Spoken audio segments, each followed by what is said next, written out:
À la une de Jeune Afrique cette semaine, de nouvelles révélations sur les crimes commis par les mercenaires de Wagner au Mali. Bonjour François Soudan. Bonjour Catherine. Cet article est intitulé « La chambre rouge de Wagner » ou « Comment les mercenaires russes exhibent sur la toile leurs crimes commis au Mali ». RFI vous en a d'ailleurs parlé cette semaine. Il s'agit de crimes atroces accompagnés de scènes de torture. Une enquête signée Mathéo Maillard. François Soudan, comment Jeune Afrique a-t-elle eu accès à ces images ? Oui, alors Mathéo a découvert infiltré un canal de discussion secret affilié aux mercenaires russes de Wagner, déployés en Afrique, plus particulièrement au Mali, pays d'où ils se sont officiellement retirés d'ailleurs, il y a 3 semaines. Alors, c'est une chaîne de la messagerie Telegram qui n'est pas référencée, qui est payante, qui fonctionne, vous l'avez dit, comme ce qu'on appelle une chambre rouge, c'est-à-dire un espace numérique clandestin dans lequel sont diffusées des images de crimes ultra-violents. Cette chaîne, elle a été lancée il y a 6 mois, elle a diffusé 1 millier de photos et de vidéos mettant en scène une collection d'actes de torture, de meurtres, de pendaisons, de décapitations et même des scènes de cannibalisme, le tout commis au Mali, soit par des éléments de Wagner eux-mêmes, soit par des militaires ou des miliciens maliens.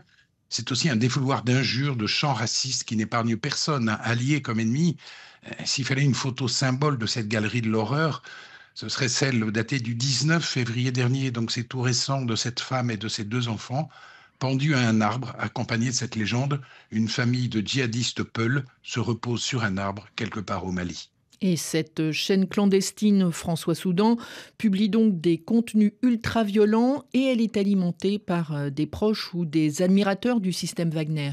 Derrière, il y a un certain Roman Vassilievitch Morin, alias Maskov, un ancien membre des troupes aéroportées russes passé mercenaire chez Wagner en Ukraine, en Libye, avec des sympathies pro-nazis à peine dissimulées. Il administre 2 chaînes Telegram en russe, l'une publique intitulée Oncle Blanc en Afrique, 80 000 abonnés, et l'autre privée, Oncle Blanc en Afrique 18+, qui est celle dont nous parlons aujourd'hui et où 400 fanatiques wagnériens sont venus pendant 6 mois satisfaire et commenter leur pulsion nécrophile. Alors, en guise de cadeau à ses abonnés, Maureen avait offert le 30 décembre dernier la photo prise au Mali d'un arbre de Noël un peu particulier, un acacia sur les branches duquel sont accrochées 6 têtes coupées.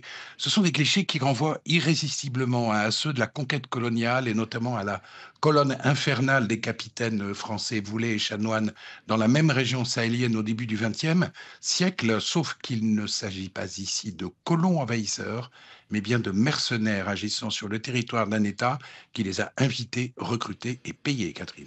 Suite à l'enquête de Jeune Afrique, François Soudan, la messagerie Telegram a supprimé cette chaîne. Y aura-t-il d'autres conséquences au Mali notamment ? Faut être réaliste, hein, même si les faits glaçants que nous relatons ont donné lieu à un signalement auprès de la CPI, il y a très peu de possibilités pour que cette investigation, comme d'autres qui l'ont précédée, concernant les agissements de ce groupe de mercenaires dont le gouvernement de Bamako n'a d'ailleurs jamais reconnu la présence, donne lieu à la moindre enquête de la part de la justice malienne. Vous savez, le président Goïta, qui a toujours pratiqué le déni à ce sujet, était à Moscou cette semaine pour s'assurer que l'assistance militaire russe non seulement allait se poursuivre, mais s'intensifier une fois Wagner parti, sous les couleurs, je dirais, plus présentables d'Africa Corps. Et puis, regardons la réalité en face, Catherine. Les victimes de ces exactions, ce sont les membres de communautés minoritaires, Peuls et Touaregs, déjà occultés, marginalisés, stigmatisés. Leur sort, hélas, n'est pas un sujet de préoccupation pour la majorité des Maliens. La chambre rouge de Wagner, un article à retrouver sur jeuneafrique.com.